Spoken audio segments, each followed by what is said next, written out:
Most Naruto fans would agree that when Might Gai opened up the Ape Gate to fight Madara Uchiha, it instantly became one of the top 10 moments in the Naruto franchise. It was a moment that paid off over 10 years of build-up for the power of the Ape Gate being unleashed. However, as a result of this act, Might Gai was on the footstep of death, turning his body into ash before Naruto saved his life using the power-up that he got from the Sage's Sixth Path. As a result, Might Gai's life as a ninja was pretty much ended. However, in another video I'll have in the end credits, I go over in detail the final 2 missions of Might Gai after his battle with Madara Uchiha. With that being said, just how powerful is Might Gai? Well, in today's True Power series, the Konoha edition, I'm going to be taking a look at the true power of Might Gai. So starting with the obvious, Might Gai was insanely powerful, as in a freak of nature powerful. Sometimes I don't think people understand just how overpowered Might Gai was towards the end of the series. People are quick to point out the insane stuff that he did fighting Madara using the Ape Gate, but I don't think a lot of people truly understand how impressive this is.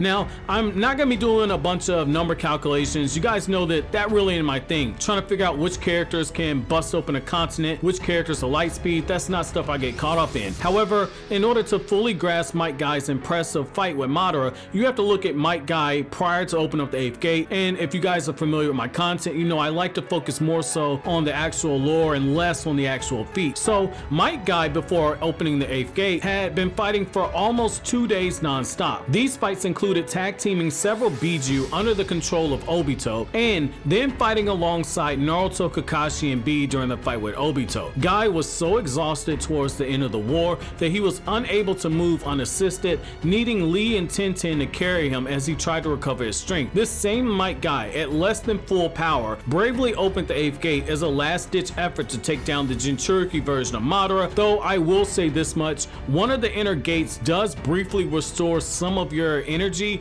and some of your chakra levels, but with that being said, you have to take into account that Gai being able to even go as far as the Ape Gate despite everything the Ape Gate requires, and being able to do so in an exhausted state is impressive in itself. So when you look at what Ape Gate Might Gai did, he was bending space around him and creating sonic boom attacks, and was doing this solely based off of the 100 times increase of his base, and he was doing so while heavily fatigued. So that brings us to the true power of Might Gai. While a lot of fans like to compare him to Rock Lee, Gai, when it comes to skills, is in a different league. Despite what a lot of fans might believe, Rock Lee can actually use chakra, being able to break genjutsu and walk on water. Now, Might Gai, from the very debut in the series, he was shown using the summoning jutsu, showing that he can actually use chakra and perform jutsu. However, there's more to Might Gai when it comes to his chakra usage. Just because elemental attacks weren't a staple of his fighting style, it doesn't mean that he doesn't have any. Naruto Data Book 4, which was released after the end of the Naruto manga, revealed that Might Gai can use fire release and lightning release chakra. Again, unlike Lee, Might Gai eventually gained the ability to use ninjutsu, which would have happened after the death of his father, since it was in that flashback that we learned that Might Gai at the time could not use any type of ninjutsu. So with that out of the way, we have to look at Might Gai when it comes to his training. He threw everything into honing his taijutsu skill and building up his base power. In fact, Gai grew so powerful that Itachi Uchiha flat out warned Kisame to not underestimate him, and in the 4th Great Ninja War, Kakashi on more than one occasion, the very same Kakashi who had several boosts in power throughout the war arc, acknowledged Might Gai as being stronger than him. Madara Uchiha, at this point the jinchuuriki of the Ten Tails, called Gai the most skilled taijutsu user he ever faced, and said he was his most enjoyable opponent since fighting Hashirama Senju. Single punches by Might Gai were shown being able to knock ninja clean through walls, and in the years after his father's death,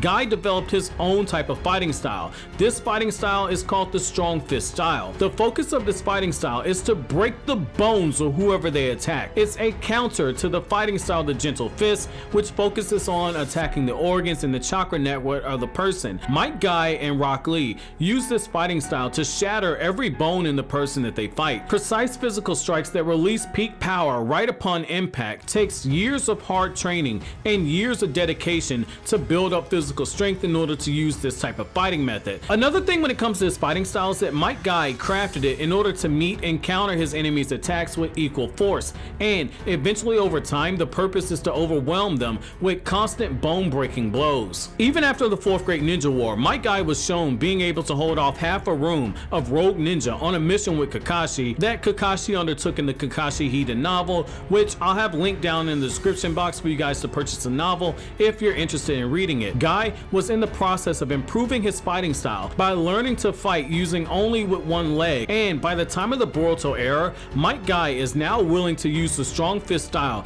to combine it with this cast to attack his enemies, though the permanent damage done to his leg keeps him from being able to use it too much. Part of what makes Gai so much of a stamina monster in being able to fight for such absurd lengths of periods of time is due to his insane challenges. 500 push-ups followed by 10,000 laps around the village and 100,000 left strokes inside some random kunoichi. This dude's stamina was the real part of his power. Also, Gai's combat skill was insane enough that he developed a combat style specifically meant to counter the Sharingan, which is just as insane as his training regimen. Gai would literally only watch the feet of his enemy and rely on his senses to fight off a person who had the Sharingan. In Might Gai's base form, while fatigued, he was shown being able to split boulders in half, and using his nunchucks, he was able to break flying rocks that were pretty big in size with a single swing. When you take all this into consideration and then look at his Inner Gates amp, you start to see just why this dude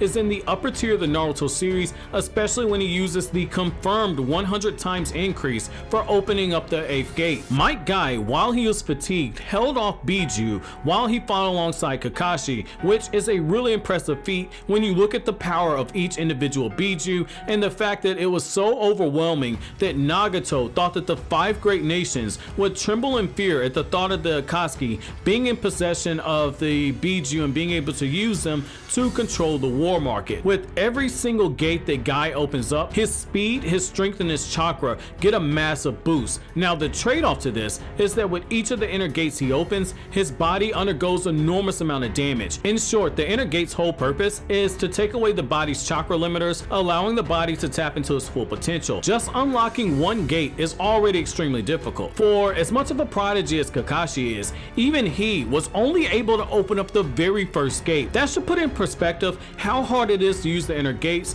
and it should make you respect the work that Might Gai put in order to get to this point. Each of the inner gates gives a massive chakra boost, but only the 8th gate has a confirmed multiplier, which is the 100 times of the user's space. The gate of opening is the very first gate. It's located in the brain, and it removes the limiter on the brain to allow the body to use 100% of the body's muscles. Normally, a person can only use 20% of their muscle strength, but the first gate gives them full access to all 100% of their power. This allows Gai to use the Primary Lotus. Now, Primary Lotus starts out with a massive kick that sends the enemy into the air. Once they near the peak elevation, Gai then rapidly jumps into the air, and once they reach the peak elevation, Gai grabs hold of them, forcing their body to fall in a spiraling corkscrew manner. Gai slams them head first into the ground. The second gate is the Gate of Healing, which is also in the brain like the first gate.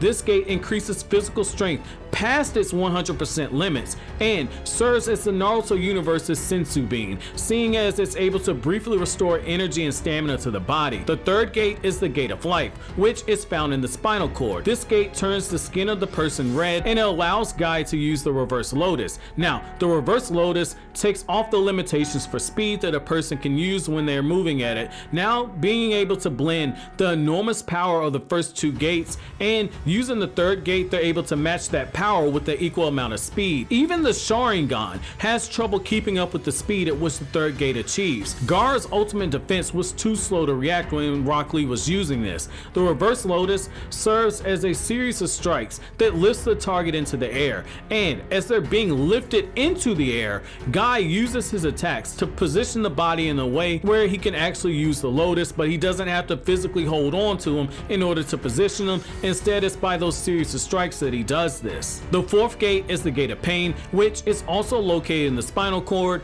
and gives yet another amp of speed and power. The drawback to using this gate is that it begins to tear at the muscle tissue of the user. Now, the fifth gate, which is the Gate of Limit, is located in the abdomen. This gate gives you yet another boost in speed and power, yet again keeping them perfectly balanced as you increase it. The sixth gate is the Gate of the View, or if you guys are familiar with the English dub, then you know this as the Gate of Joy. It's also located in the stomach. Speed and power get yet another insane boost, yet you have to look at the sheer power of this gate and the fact that it's able to cause whatever waters nearby to start swirling around Might Gai's body like in the form of a vortex. When Gai reaches this gate, he can also use the Morning Peacock. Morning Peacock is flat out stated in Naruto Data Book 4 as being an attack that's meant to be a killing move, much in the same way as the Liger Bomb. If Might Gai hits you with this, he's hitting you with it with the intent to kill you. This attack starts out with a kick, which under most circumstances in itself is a instant kill,